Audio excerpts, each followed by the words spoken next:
সম্মানিত শহীদ পরিবারের সদস্যবৃন্দ, চেয়ারম্যান রাওয়া, নৌবাহিনী প্রধান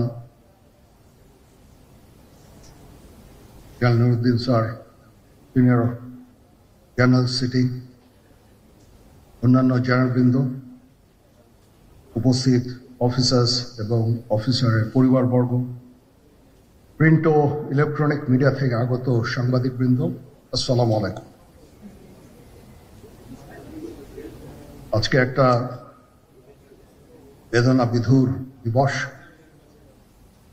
2009 সালের 25শে ফেব্রুয়ারি আমরা এই 57 জন চৌকস সেনা অফিসার এবং শুধু তাই নয়, আমাদের কিছু কিছু পরিবারবর্গ সদস্যদের আমরা হারিয়েছি। এখানে আসার সময় এই ছবিগুলো আমি দেখছিলাম।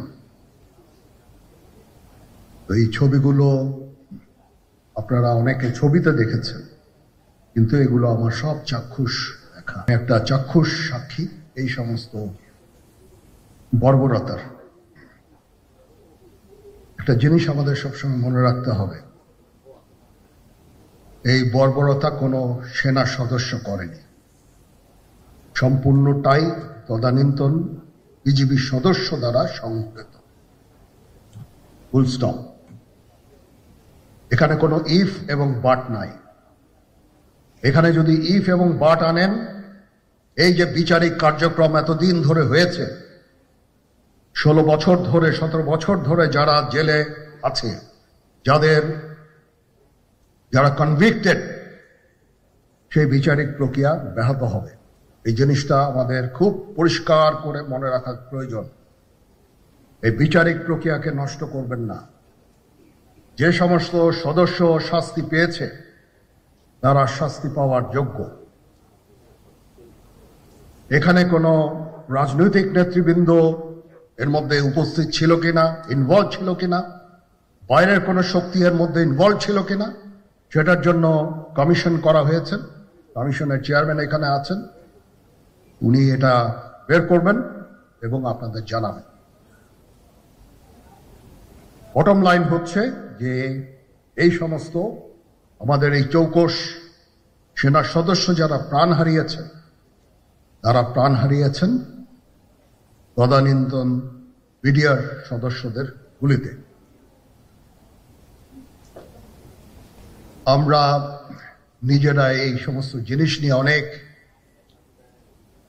ভিন্ন মত পোষণ করছি। কেউ কেউ এই জিনিসটাকে ভিন্ন খাতে প্রবাহিত করার চেষ্টা করছি। সেটা আমাদের জন্য মঙ্গলজনক হবে না।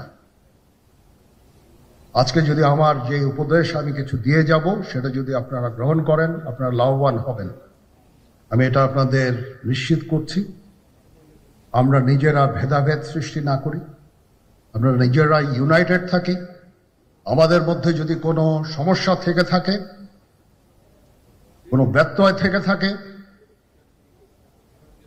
কোনো গ্রিভান্সেস থেকে থাকে, সেটা আমরা আলোচনার মাধ্যমে সমাধান করব।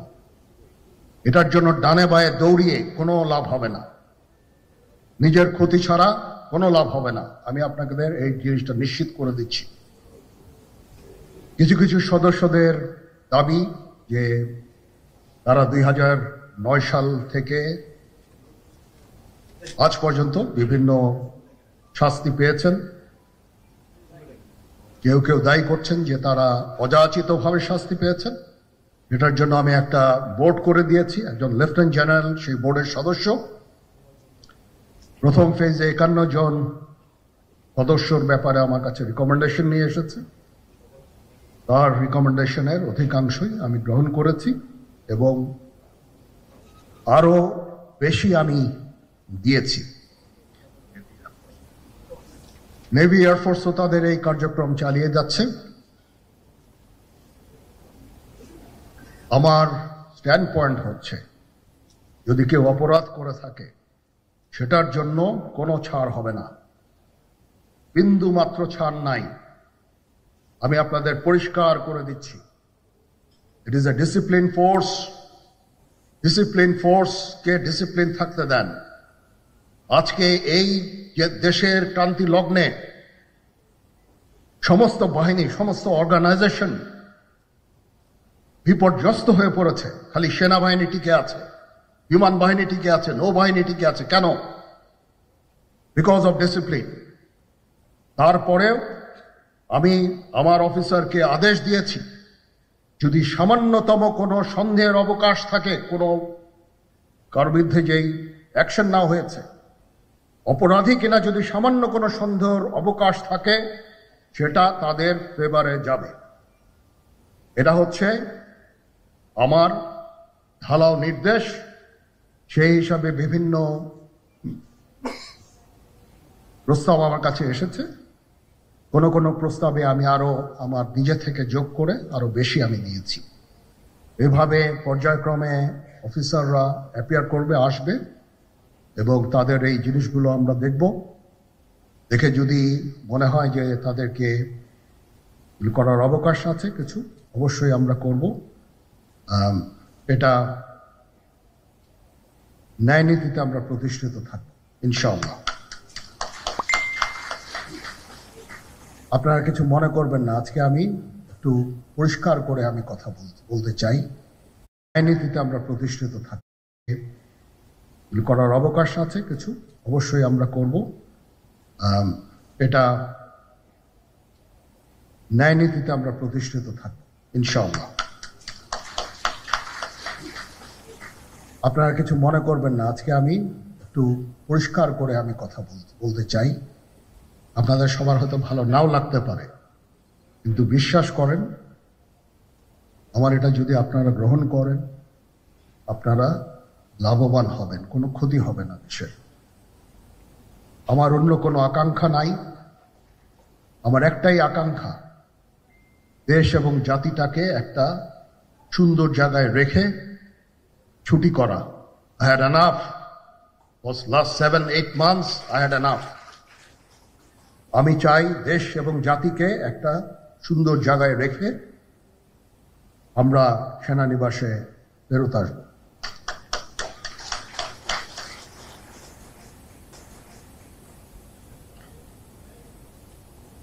আরেকটা জরুরি বিষয় যেটা আমি ভাবলাম যে আপনাদের সাথে আমি শেয়ার করি। দেশের এই আইন শৃঙ্খলা পরিস্থিতি খারাপের পিছনে কিছু কারণ আছে। প্রথম কারণটা হচ্ছে যে আমরা নিজেরা হানাহানির মধ্যে ব্যস্ত, একজন আরেকজনের বিরুদ্ধে বিষোদ্গারে ব্যস্ত। এটা একটা চমৎকার সুযোগ অপরাধীদের জন্য। যেহেতু আমরা একটা অরাজক পরিস্থিতির মধ্যে বিরাজ করছি, তারা খুব ভালোভাবেই জানে যে এই সময়ে যদি এই সমস্ত অপরাধ করা যায়, তাহলে এখান থেকে পরিত্রাণ পাওয়া সম্ভব। সেই কারণে এই অপরাধগুলো হচ্ছে। আমরা যদি সংগঠিত থাকি, একত্রিত থাকি, তাহলে অবশ্যই এটা সম্মিলিতভাবে মোকাবেলা করা সম্ভব হবে। Police, RAB, BGB, DGFI, NSI এগুলো দেশের জন্য অত্যন্ত গুরুত্বপূর্ণ কাজ করেছে অতীতে। খারাপ কাজের সাথে অসংখ্য ভালো কাজ করেছে। আজকে যে দেশের স্থিতিশীলতা, দেশটাকে যে এত বছর স্থিতিশীল রাখা হয়েছে, এটার কারণ হচ্ছে এই সশস্ত্র বাহিনীর বহু সেনা সদস্য, সিভিলিয়ান সবাই মিলে এই অর্গানাইজেশনগুলোকে, অসামরিক, সামরিক সবাই মিলে এই অর্গানাইজেশনগুলোকে এফেক্টিভ রেখেছে। সেই জন্য আজকে সুন্দর, এতদিন ধরে আমরা একটা সুন্দর পরিবেশ পেয়েছি। এর মধ্যে যারা কাজ করেছে, যদি অপরাধ করে থাকে সেটা শাস্তি হবে, অবশ্যই শাস্তি হতে হবে। না হলে এই জিনিস আবার ঘটবে। আমরা সেটাকে বন্ধ করতে চাই চিরতরে, কিন্তু তার আগে মনে রাখতে হবে আমরা এমনভাবে কাজটা করব এই সমস্ত অর্গানাইজেশনগুলো যেন আন্ডারমাইন না হয়। আজকে পুলিশ সদস্য কাজ করছে না, একটা বিশাল বড় কারণ হচ্ছে অনেকের বিরুদ্ধে মামলা, অনেকে জেলে। RAB, BGB, DGFI, NSI panicked.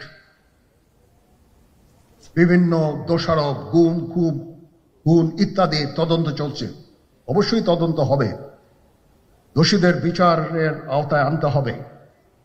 এমনভাবে কাজটা করতে হবে যেন এই অর্গানাইজেশনগুলো আন্ডারমাইন না হয়। এই অর্গানাইজেশনগুলোকে যদি আন্ডারমাইন করে আপনারা মনে করেন যে দেশের শান্তি শৃঙ্খলা বিরাজ করবে, সবাই শান্তিতে থাকবেন, এটা হবে না, সেটা সম্ভব না। আমি আপনাদের পরিষ্কার করে বলে দিচ্ছি, এই দেশের শান্তি শৃঙ্খলা রক্ষার দায়িত্ব খালি সেনাবাহিনীর না। 2 লক্ষ পুলিশ আছে, বিজিবি আছে, র্যাব আছে, আনসার বিডিপি আছে, আমার আছে হচ্ছে 30,000 সৈন্য। এদেরকে আমি এই যে একটা বিরাট ভয়েড, আমি এই 30,000 সৈন্য দিয়ে আমি কিভাবে এটা পূরণ করব? 30,000 থাকে, আবার 30,000 চলে যায় ক্যান্টনমেন্টে, আরো 30,000 আসে। এটা দিয়ে আমরা দিন রাত আমরা চেষ্টা করে যাচ্ছি। এখানে যে সমস্ত উচ্ছৃঙ্খল কাজ হয়েছে সেটা আমাদের নিজস্ব তৈরি, এটা আমাদের নিজস্ব ম্যানুফ্যাকচার, আমরা নিজস্ব এইগুলো তৈরি করেছি। এই বিপরীতমুখী কাজ করলে এসে কখনো শান্তি শৃঙ্খলা আসবে না, এই জিনিসটা আপনাদের মনে রাখতে হবে।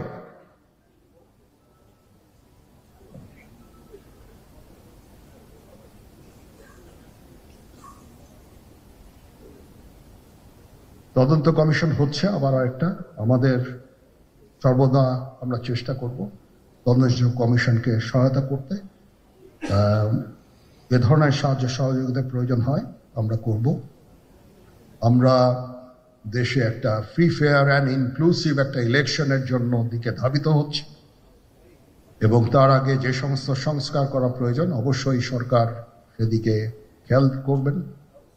আমি যতবারই ডক্টর ইউনূসের সাথে কথা বলেছি, he completely agrees with me. There should be free, fair and inclusive election, and that election should be within December or close to that. যেটা আমি এর প্রথমেই বলেছিলাম যে 18 মাসের মধ্যে একটা ইলেকশন। আমার মনে হয় যে সরকার সেদিকেই ধাবিত হচ্ছে। ডক্টর ইউনূস যথাসাধ্য চেষ্টা করে যাচ্ছেন এই দেশটাকে ইউনাইটেড রাখতে, কাজ করে যাচ্ছেন উনি। ওনাকে আমাদের সাহায্য করতে হবে, উনি যেন সফল হতে পারেন সেদিকে আমরা সবাই চেষ্টা করব। আমরা একসাথে ইনশাআল্লাহ কাজ করে যাব। আজকে রাওয়ার চেয়ারম্যান মহোদয় আমাকে এখানে দাওয়াত দিয়েছেন। উনি চেয়ারম্যান হওয়ার পরে এটা দ্বিতীয়বার আমি এসেছি। ওনার কাছে আমি কৃতজ্ঞ যে উনি আমাদেরকে আলাদাভাবে, বা রাওয়া আমাদেরকে আলাদাভাবে দেখছে না। সার্ভিং অ্যান্ড রিটায়ার্ড, আমি তো বলেছি প্রথমেই যে there should be any difference. আমি সেনা প্রধান হিসাবে সার্ভিংদের প্রতি আমার যেই দায়িত্ব, রিটায়ার্ডদের প্রতি এই দায়িত্বের একই দায়িত্ব, সামান্যতম কম বেশি না। সেই চেষ্টা আমি করে যাচ্ছি আমাদের লিমিটেড রিসোর্সের মধ্যে।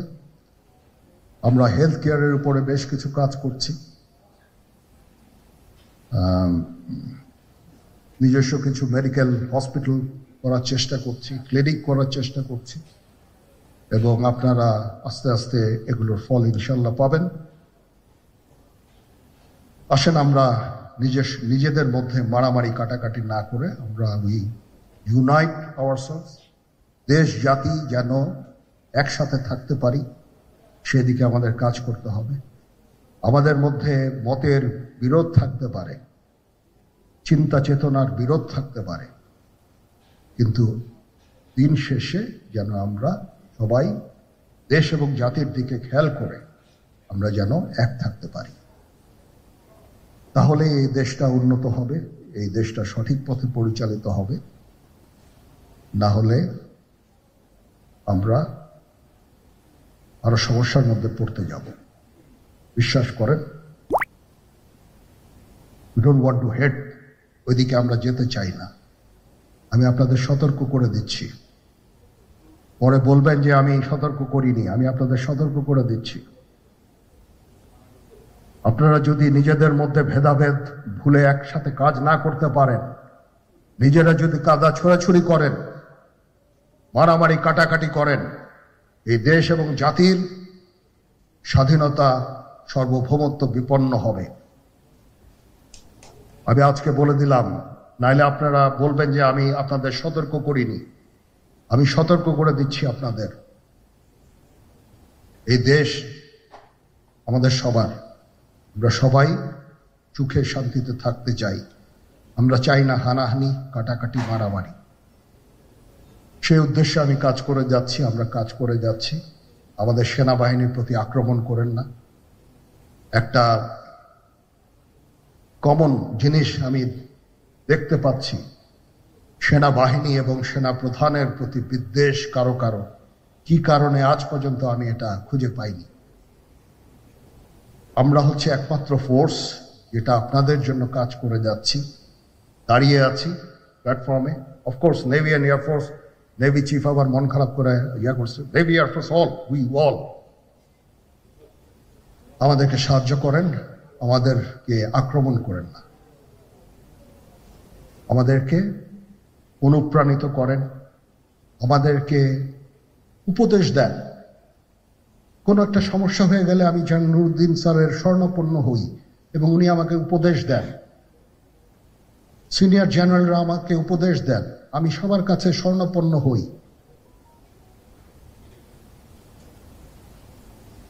আমাদের প্রতি আক্রমণ করেন না, উপদেশ দেন।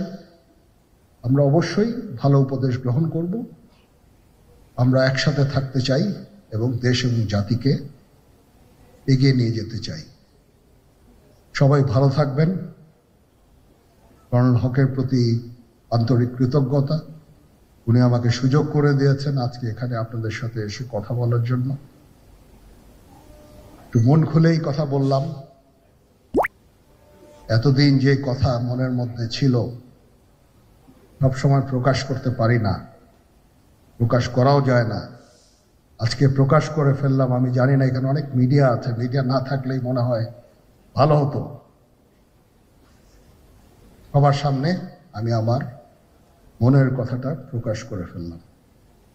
কাউকে যদি দুঃখ দিয়ে থাকি আমাকে ক্ষমা করবেন। চলেন, আসেন আমরা একসাথে কাজ করি, দেশ এবং জাতিকে একটা সুন্দর জায়গায় নিয়ে যাই। এখানেই আমাদের ছেলেমেয়েরা বাস করবে। তাদের জন্য এমন কোনো স্থান আমরা রেখে না যাই যেখানে হানাহানি, কাটাকাটি, মারামারি হবে। আমাদের পরবর্তী প্রজন্ম এই দেশে তাহলে থাকতে পারবে না। সবাই ভালো থাকবেন। আল্লাহ হাফেজ।